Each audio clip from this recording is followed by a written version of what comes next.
Olá! A Agência Nacional de Águas produziu uma série de vídeos sobre a gestão de recursos hídricos no Brasil. Meu nome é Luciano Menezes, especialista em recursos hídricos da ANA, e neste vídeo vamos conhecer como se dá a outorga de direito de uso de recursos hídricos.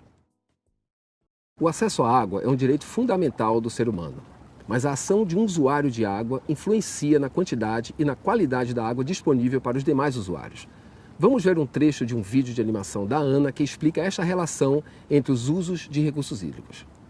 Se o agricultor, por exemplo, retirar uma grande quantidade de água de um rio, pode afetar a disponibilidade da água para a indústria. Se o industrial, por outro lado, despejar descontroladamente resíduos num rio, pode alterar as características da água, afetando a disponibilidade para o abastecimento público. E essa problemática se estende a muitos outros usos que podem ser feitos da água e que também se encontram ao longo da bacia hidrográfica. A água que serve a um, serve também aos outros. Para garantir o acesso à água de forma disciplinada, existe o instrumento da outorga de direito de uso de recursos hídricos. As regras trazidas pela outorga devem levar em consideração a quantidade e a qualidade da água disponível, sua distribuição no tempo e no espaço, e os diferentes usos dos recursos hídricos e suas relações de causa e efeito dentro de uma bacia hidrográfica. Além disso, essas regras devem ter como fundamento o respeito ao enquadramento de qualidade da água que foi estabelecida para o corpo hídrico. Ou seja, elas devem disciplinar o uso e, ao mesmo tempo, induzir o alcance de um determinado objetivo de qualidade da água, caso o corpo hídrico esteja poluído, ou a manutenção de sua qualidade, caso hoje ele já esteja em boas condições. Essas regras possuem caráter técnico e são estabelecidas pelo poder público, autoridades outorgantes. É desejável que elas se apoiem nas prioridades de uso e nos objetivos de qualidade estabelecidas pelo Comitê de Bacia. E a forma que os comitês de bacia têm para manifestar essas prioridades e objetivos são os planos de recursos hídricos. Assim, para evitar conflitos e garantir o acesso à água de boa qualidade, tanto hoje quanto no futuro, essas regras precisam ser seguidas por todos aqueles que fazem ou pretendem fazer uso de corpos hídricos superficiais e subterrâneos. Observem que até aqui já falamos de dois outros instrumentos da Política Nacional de Recursos Hídricos: o enquadramento dos corpos de água e o plano de recursos hídricos. Não foi por acaso. A outorga está ligada a esses dois instrumentos, conferindo a eles concretude, uma vez que estabelece direitos e deveres em relação aos usos da água, disciplinando o acesso e contribuindo para o alcance dos objetivos estabelecidos nos planos de recursos hídricos. Você pode estar se perguntando: tem diferença entre uma outorga emitida em uma bacia sem plano de recursos hídricos de outra com plano de recursos hídricos? A resposta é sim, tem diferença. Mas não na forma da outorga, mas no significado dela. Vejamos. Numa bacia sem planos de recursos hídricos, as outorgas seguem apenas as regras básicas de respeito à ordem de chegada do pedido de outorga, de respeito ao balanço hídrico quali-quantitativo e de análise do empreendimento sob o ponto de vista da eficiência e da racionalidade do uso da água.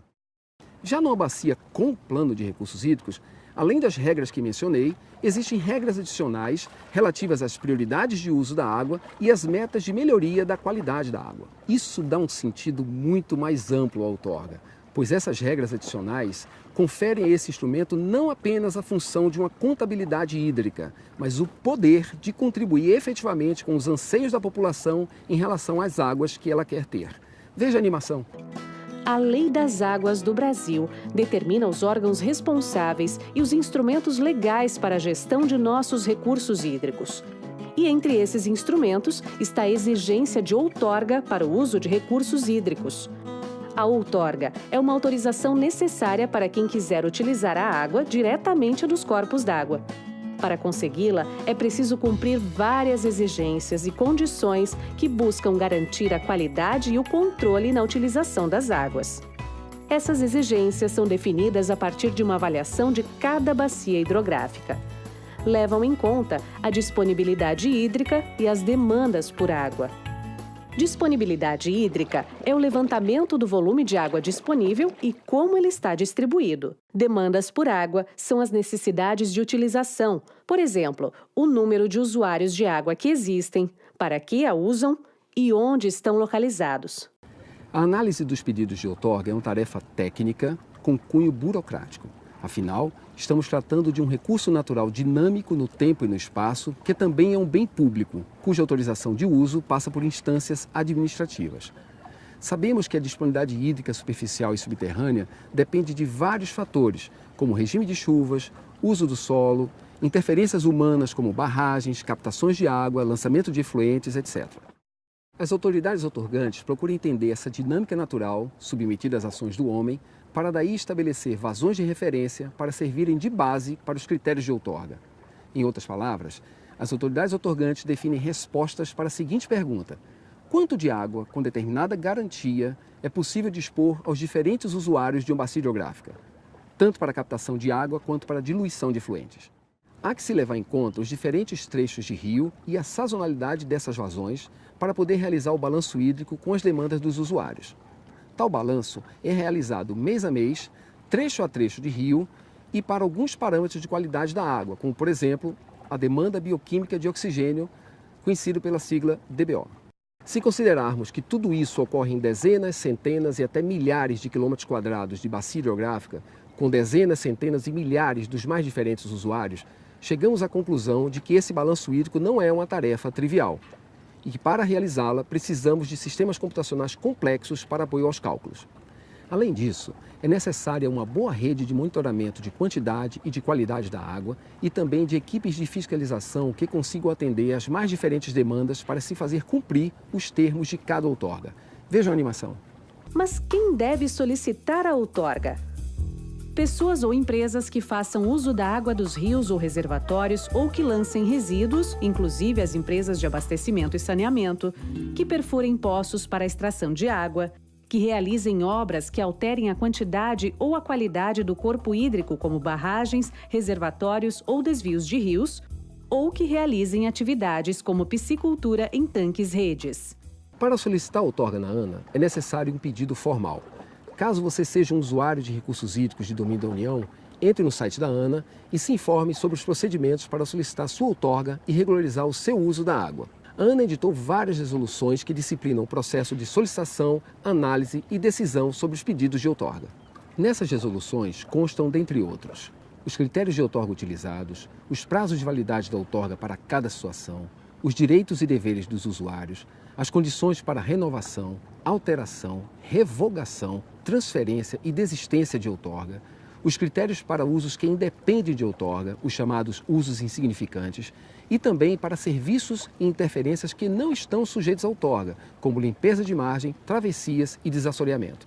Tem também as condições para a emissão de outorgas preventivas, para os casos em que o usuário reserva uma quantidade de água enquanto planeja o seu empreendimento, os requisitos para a emissão de declaração de reserva de disponibilidade hídrica, DRDH, para aproveitamentos hidrelétricos e ainda ao Manual de Outorga da ANA, que detalha os procedimentos técnicos e administrativos que adotamos nas análises dos pedidos de outorga. A outorga é emitida por meio de resolução e pode trazer condicionantes para o usuário. Essas condicionantes possuem prazos para serem cumpridas e visam, por exemplo, fazer com que o usuário melhore a qualidade do seu efluente, aumentando o seu índice de tratamento, ou funcionam para que o usuário diminua o consumo de água no seu processo produtivo para que não faça uso da água em determinada época do ano. Essas condicionantes são tão mais necessárias quanto maior for o nível de comprometimento qualitativo ou quantitativo do corpo hídrico. Na prática, procura-se ajustar as demandas dos usuários à oferta hídrica local, de modo a coibir desperdícios e degradação da qualidade em locais onde a água está sob forte disputa. Vejam a animação. E quem concede a outorga? Isso depende da localização e da natureza de cada bacia ou corpo d'água. A outorga é emitida pelos estados nos casos de águas subterrâneas, rios, lagos, reservatórios e açudes que tenham sua nascente e sua foz dentro do território de cada estado. Por outro lado, são de domínio da União rios e lagos que fazem divisa entre estados e outros países e as águas armazenadas em reservatórios ou açudes construídos ou administrados pelo Poder Federal. Nesses casos, a outorga é emitida pela Agência Nacional de Águas, ANA. Representantes da região por onde passa o rio, reunidos no Comitê de Bacia Hidrográfica, estabelecem as prioridades de outorga seguindo um plano de recursos hídricos para a região.